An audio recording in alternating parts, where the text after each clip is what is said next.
Welcome to the Money Metals Midweek Memo, news and commentary relating to sound money, the precious metals markets, and the economy. I'm your host, Mike Maharrey. Thanks for tuning in. So, have you ever seen the parrot sketch by Monty Python? If you haven't, it's pretty funny, especially if you like British humor. The gist of it is this guy comes into a shop to register a complaint about a parrot that he just bought. You see, the bird is clearly dead, but the shop owner insists he's resting. So they go back and forth through this whole skit, arguing about whether this bird is dead or not, and it clearly is, right? At one point, the guy literally tosses the bird in the air and it plummets to the floor, and he says, "Now that's what I call a dead parrot." And the shop owner goes, No, he's stunned." And there's even a part where the guy that bought the parrot talks about how the parrot was nailed to the perch. And again, funny skit. If you can find a clip of it, do so and go watch it, and you'll probably laugh. But anyway, I'm getting to a point here. I feel like this skit is a really good analogy for the Federal Reserve and the way it approaches inflation. So go back to 2022. Remember when prices first started to spike after the pandemic? And remember what Jerome Powell and all the Fed people said? "Oh, it's transitory." And they went on and on about transitory inflation for months, right?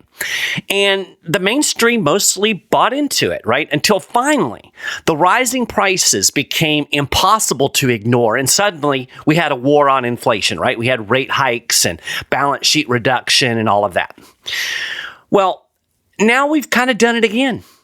But this time, inflation isn't transitory. We had inflation was beat, right? Remember back last summer, they started hinting that the war on inflation was about over. And I mean, to be fair, the CPI was coming down at that point.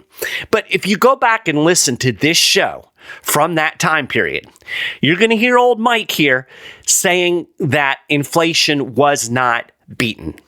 You'll hear me talking about how they never did enough to really bury inflation, given how much inflation they created, right? And even as recently as a month ago, we got a better than expected CPI report, and everybody was all giddy, right? And I was over here trying to point out that better than expected doesn't mean good, right? They basically just got all excited about the December CPI report because it wasn't as bad as was forecast. But if you actually looked at the numbers, it was pretty bad. And yet, we were getting headlines like this one from CNBC. U.S. stocks popped on Wednesday for their best day since November on the back of cooler than expected inflation readings. And then, last week, all of a sudden, the Fed people decided that price inflation is still a problem. Right? Apparently, the big victory over price inflation was, to use the Fed's favorite word, transitory.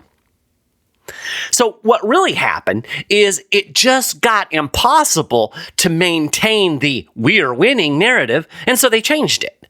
That's modus operandi for the Fed. They say something as long as they can get away with saying it, and then they just change the narrative and basically pretend like they never said what they said before. So, if you go and look at the actual CPI data, what is it telling us? Well, the December report was bad. The January report was downright damning. So let's kind of look at those numbers real quick. They came out last week, but I want to go over them because it's going to a broader point that I'm going to make here. Prices rose 3% last month on an annual basis, okay? So that was the fourth straight month that the headline CPI number has gone up, right? The CPI has crept up from 2.4% in September. Then we had 2.6% in October. We had 2.7% in November, then 2.9% in December, and then we had 3% in January. So the last time the CPI charted 3% was June of 2024. And it was 3.1% all the way back in June of 2023. So really not a lot of significant progress on the CPI front for a year, over a year. When we look at the monthly prices, they spiked by 0.5% in January. And that came on the heels of a 0.4% increase in December. So if you annualize the CPI over the last 2 months, it comes out to 5.4%, right? So the good news last month in the December report was core inflation. That's kind of the thing that everybody fixated on. Because if you notice, whenever they report CPI numbers, it's like they always find the best news and then fixate on that and ignore everything else. Well, in the December report, it was the core CPI that had come down, and so that was all good news, but it was short-lived. Coming off of that encouraging 0.2% increase in December, core CPI, and this is stripping out the more volatile food and energy prices, it surged by 0.4% in January. And that pushed the annual core CPI back up to 3.3%. And core CPI has been mired in this range, again, since last summer. So this inflation, as measured by CPI, has been sticky month after month after month. And yet we had the Fed basically pretending that everything was great and they were winning the inflation fight. And we got the supersized rate cut back in September where they cut half a percentage point. So none of the data actually fit the narrative. So again, just kind of to sum it all up, overall, this CPI data tells us exactly the same story that it's been telling us for months. Price inflation is stubbornly sticky. And this time, the pundits and the politicians can't even gaslight you by claiming it was a good report. I'm talking about the January CPI. They can't tell you it was a great report because the numbers were better than expected. They weren't. They were worse than expected. All of the January CPI numbers were higher than the forecast. So there was really no good news for them to kind of latch onto. So they finally just kind of changed the narrative. So also, I have to point this out. You don't have to be an economist to understand that all of the numbers that I'm talking about here are still far above the Federal Reserve's mythical 2% target, right? We kind of started to get close a while back, but now we're going the opposite direction. We're at 3%. 3% is bigger than 2, right? And, I make this disclaimer every time I talk about the CPI, but I think it's very important to drive this home. The CPI doesn't tell the entire story because the government revised the CPI formula back in the 1990s so that it understated the actual rise in prices. If you use the formula that they used back in the 1970s, CPI is closer to double the official numbers. So like if you took today's data and ran it through the 1970s CPI calculation, they'd be talking about like 6% inflation right now. And if we were using a really honest formula, because I'm assuming that the 1970s formula probably wasn't completely honest either, it's probably even worse than that. So if you go and look at the January data more closely, you'll find that virtually everything in January went up in price. Food index was up 0.5%. Energy, 1.1%. Shelter, 0.4%. This is the price increase just over 1 month, right? Prices rose nearly 0.5% as far as food goes in just 1 month, right? Service costs spiked by 0.5%. The only category that declined was apparel, and who knows why that was. But anyway, this hotter than expected CPI increased angst in the markets as it further dashed hopes for more Federal Reserve interest rate cuts. Clearbridge Investments strategy analyst Josh Jamner told CNBC that he thinks it put the, quote, final nail in the coffin for this rate cut cycle. He said the wait and see Fed is going to be waiting longer than anticipated after a red-hot January CPI inflation report.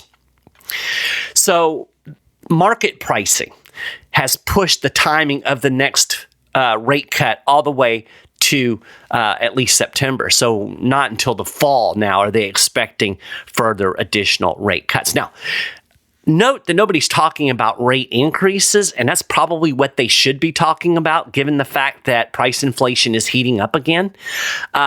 But as we've talked about several times on the show, most specifically a few weeks ago, the Fed is in a catch-22, right? It simultaneously needs to raise interest rates to fight inflation and then also lower interest rates because we have so much debt in the economy. So it's caught between this rock and a hard place. But for now, they're going to try to hold pat and I guess keep their fingers crossed that the whole house cards doesn't fall down. Now, it's pretty clear that Powell and his minions at the Fed are walking a tightrope when you kind of listen to the messaging because they go back and forth, right? When the markets start getting optimistic about rate cuts, he'll kind of try to tamp that down. And when they get discouraged, he'll kind of try to build them up. So Powell was on Capitol Hill right after that CPI report came out. He was testifying before the House and Senate. And he tried to keep the hope alive, right? He said, we don't get excited about one or two good readings, and we don't get excited about one or two bad readings. Now, of course, this is the same dude who swore that price inflation was transitory before finally acknowledging the obvious and then raising rates in 2022. So, I say this all the time when it comes to the Fed, don't so much listen to what they're saying, watch what they're doing. That's really the key. That's how you know kind of where they are, right? We know that they've paused rate cuts. That means that given the debt that I've already mentioned, the maladjustments, the malinvestments in the economy, we know that they really want to cut rates. Everybody wants rate cuts, and yet they're having to put that on pause. That tells you that the inflation problem is worse than they're letting on. At least in my opinion, that's what they're signaling, right? So again, Fed in a catch-22, given the escalating inflationary pressure, it really needs to push rates higher. And I've said this over and over again. I've done a whole show on it. The Fed never did enough to slay the inflation monster, right? The bottom line is that the inflation dragon isn't dead. I mean, yeah, the Fed knocked it to the mat, but it's not down for the count. And you just look at the scope of the inflation that they created, how much money that they pumped into the economy during the pandemic. On top of all of the money that was pumped into the economy in the aftermath of the 2008 financial crisis, where we had more than a decade of artificially low interest rates. All of that inflation is churning around out there. They're not going to get rid of that with a few months of 5.5% interest rates, right? Go back to Paul Volcker. He jacked up interest rates all the way to 20%. The Fed never did enough, right? But again, on the other hand, the central bank needs to cut rates because the economy is addicted to easy money. It got easy money after the 2008 financial crisis. It continued to get easy money all the way up until the pandemic, and then it got another big round of easy money. So the economy wants artificially low interest rates and it wants money printing. That's how this economy functions, and when you take that away, well, it's going to create problems. The economy needs its easy money drug. So how Powell and company are going to navigate this remains to be seen. But obviously, they can't simultaneously raise and lower interest rates, right? That's not a thing. So my guess is when it comes time to choose, the central bankers are going to choose inflation, right? When the economy cracks, when the stock market crashes, when all of the malinvestments and distortions in the economy come home to roost and manifest, when the bubbles start to pop, the Fed will do what it always does. It's going to declare an emergency. It's going to go back to 0% interest rates. They're going to go back to quantitative easing because that's what they do. The go-to play in the Federal Reserve playbook is to devalue your money. That's how the financial system and the government works in modern times. They inflate, inflate, inflate. Borrow, spend, inflate. Government gets bigger, and your dollar gets smaller and smaller as it steals your purchasing power. And this brings me to another subject, and it's going to probably seem unrelated on the surface, but it's going to tie together because this is actually intimately connected with the whole price inflation issue. So a couple of weeks ago, President Donald Trump announced the demise of the venerable 1 cent coin, the penny. The penny is going away. Trump has directed the U.S. Treasury to stop minting pennies. Trump said in a post on social media, "For far too long, the United States has minted pennies, which literally cost us more than 2 cents. This is so wasteful." And he went on to say that he's going to rip the waste out of the U.S. budget, even if it's a penny at a time. Now, according to the U.S. Mint, it actually cost way more than 2 cents. It cost 3.69 cents to mint and distribute 1 penny. And that adds up. In 2024, the Mint produced 3.2 billion pennies, and it lost about $85.3 million in the process. Interesting to note, the penny made up half of all of the new coins that were minted last year. And this is apparently pretty typical. The smallest denomination tends to be the denomination that is produced the most. So, interestingly, several countries, including Canada, New Zealand, Australia, and the Netherlands, have already ditched their smallest denomination coins.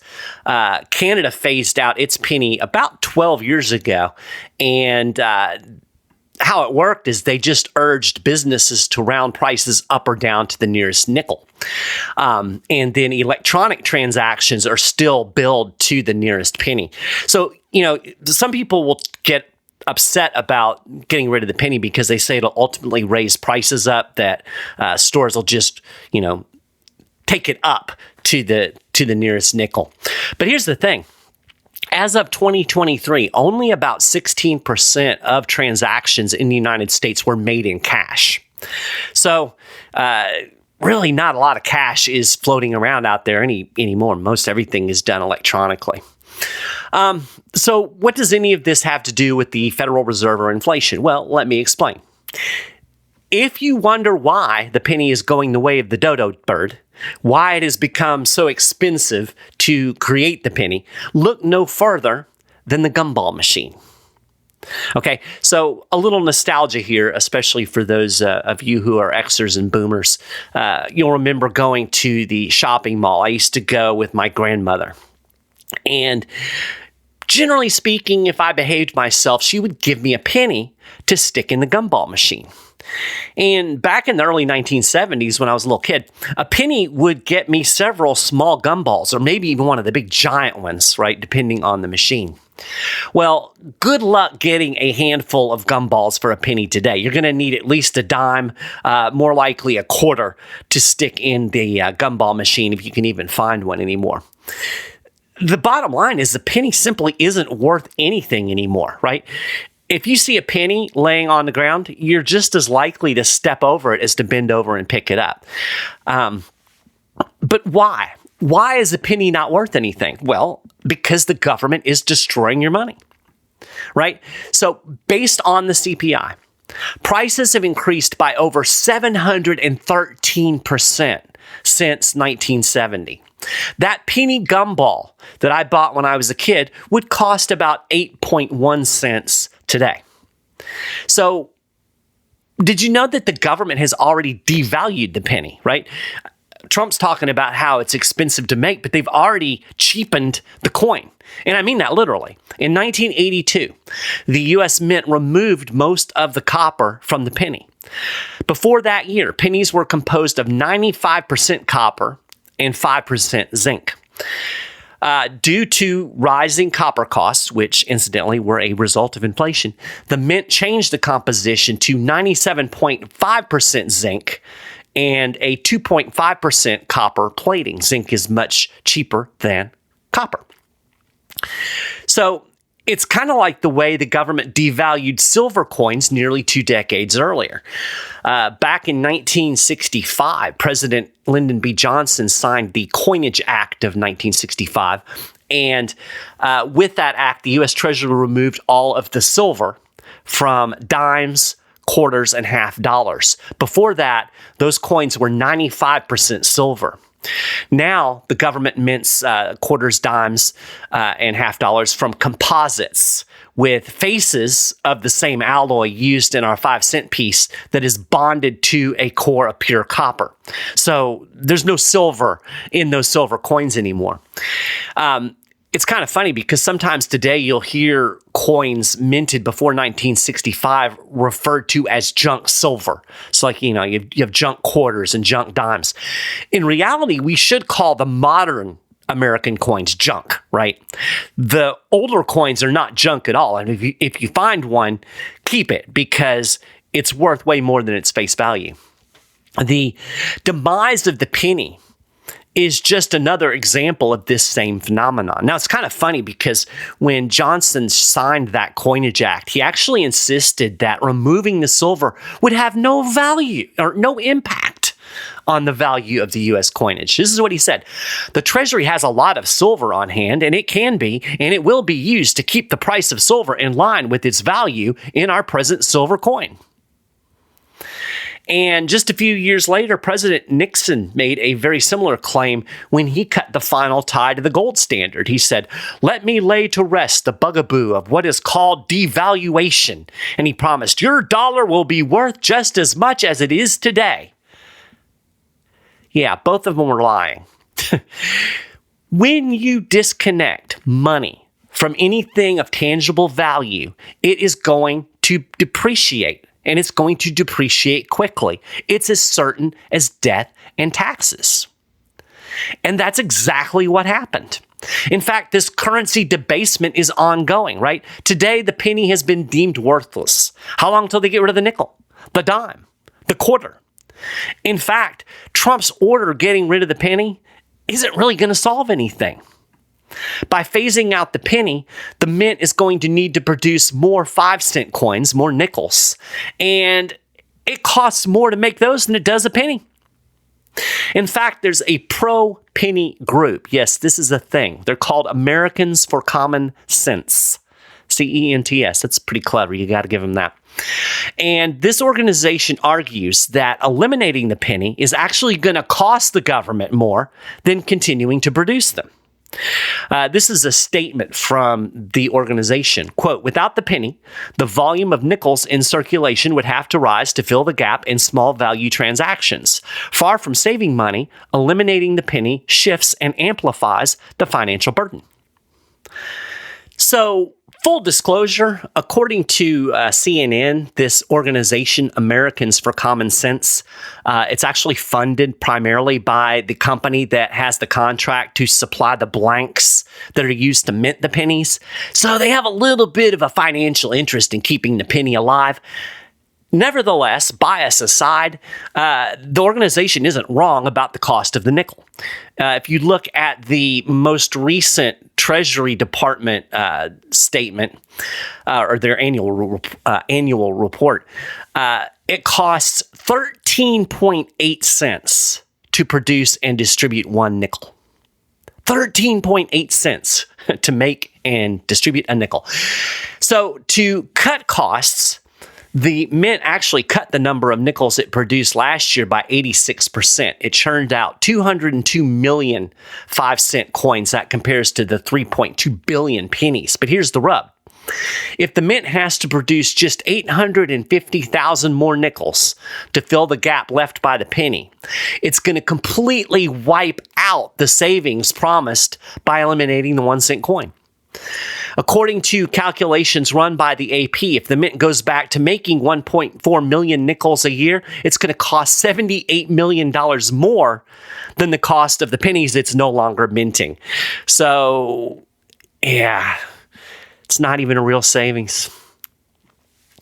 So, Americans for Common Sense claims that it's going to have to produce 2 to 2.5 million more nickels to replace the penny. Now, incidentally, the reason the nickel costs so much more to produce is that it still contains about 75% copper.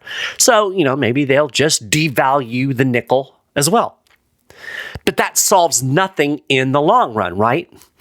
Removing silver and copper from U.S. coinage is the symptom of the bigger problem, and that is government money printing. You see, that's what all of this is about. It's the same reason we had transitory inflation after the pandemic.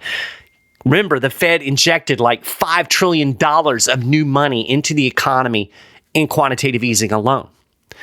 And this is the thing. The government and the central bank constantly expand the money supply. I did a show a while back and I talked about the fact that inflation is not an accident. It's not a mystery. It is on purpose. Inflation is the policy. It is what the government does. It increases the money supply. By increasing the money supply, it is able to borrow and spend more than it otherwise would be able to. And this expansion of the money supply, this constant money printing, is by definition inflation. More dollars in circulation means each dollar is worth less. And we experience this phenomenon in the form of rising prices.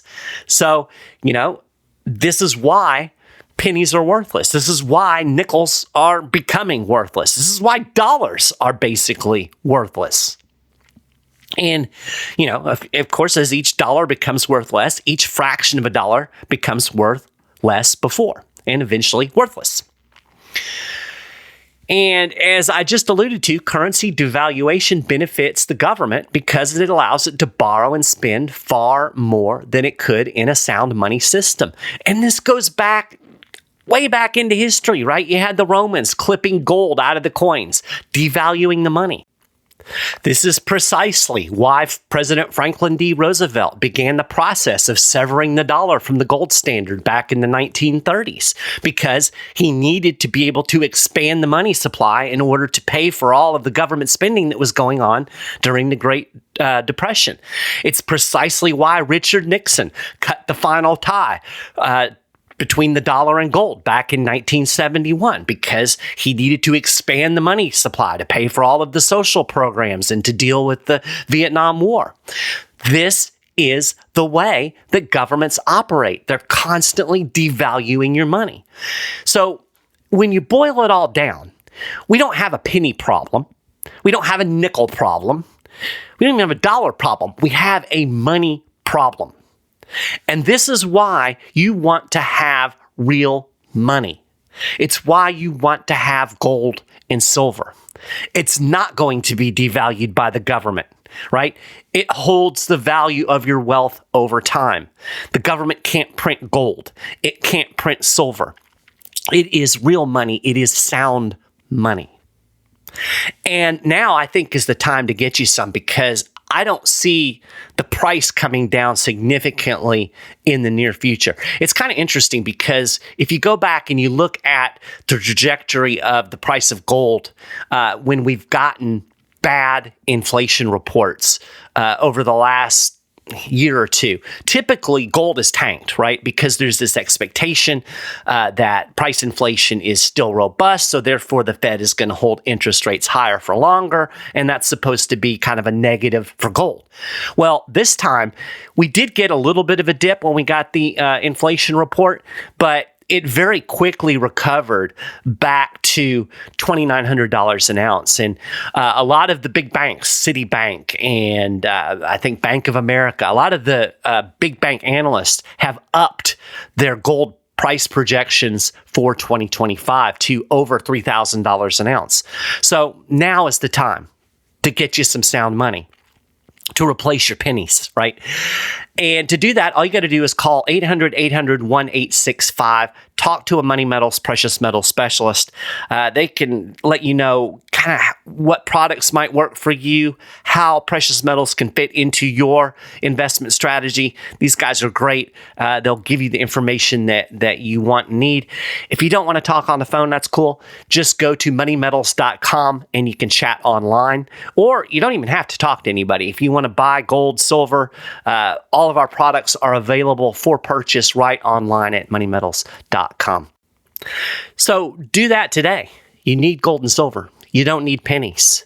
Now, it would be good to get some of those silver quarters. In fact, you can actually buy junk silver at Money Metals. Interesting fact, if you get a quarter pre-1965 and it has that 95% silver in it, the face value is 25 cents. The actual value of that quarter is like 23 times the face value. That's how much the government has devalued your money. So get you some gold and silver, do it today. So with that, we're going to call it a wrap for this episode of the Money Metals Midweek Memo.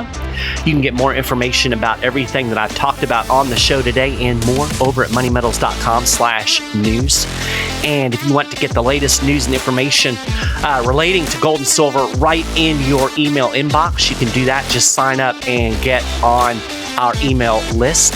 You can subscribe to the Midweek Memo podcast on all of your favorite podcasting platforms. And when you do, you're also going to be able to tune into our Market Wrap podcast every single Friday, where you'll get a quick overview of the week in precious metals, along with conversations between yours truly and interesting people from the world of gold, silver, economics, and investing. I really do appreciate you taking a little bit of time out of your day to listen to the show. Appreciate it very much. I know there's a lot of things that you could choose to listen to, and I appreciate that you spent a little bit of time with me. So thank you for that, and I'll be back again next week.